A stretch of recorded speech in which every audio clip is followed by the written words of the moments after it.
კარგი, X-ს დავაჭიროთ და ვნახოთ ახლა აქ რა ხდება, დეტალურად გავარჩიოთ, ხო?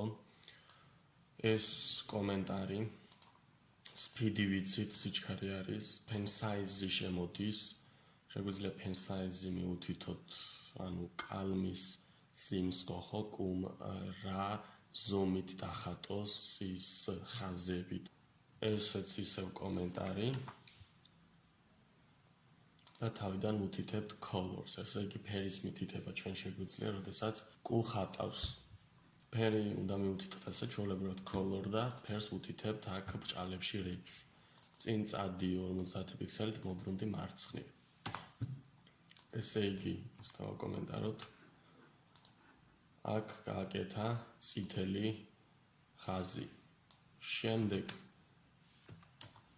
ფერი მივუთითეთ orange, ანუ მითითებული არის orange 50 პიქსელით ისე წინ და მარცხნივ მოbrunდი 45 გრადუსით. და ისევ აგრძელებს ამ გემს ხო? ფერებს ვლის უბრალოდ. ხსნათ კომენტარი.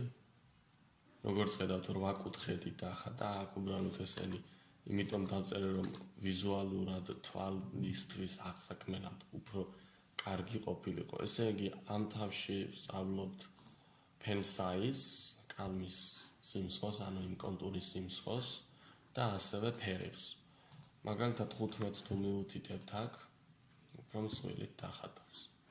მეტი აქ სასწავლი არაფერი არ არის, დანარჩენი ვიცით, speed-ი ვიცოდით, color-ი და pen size-ი ვისწავლეთ, forward-ი და left-ი ვიცით. Next-ს დავაჭიროთ, გადავიდეთ შემდეგ სავარჯიშოზე.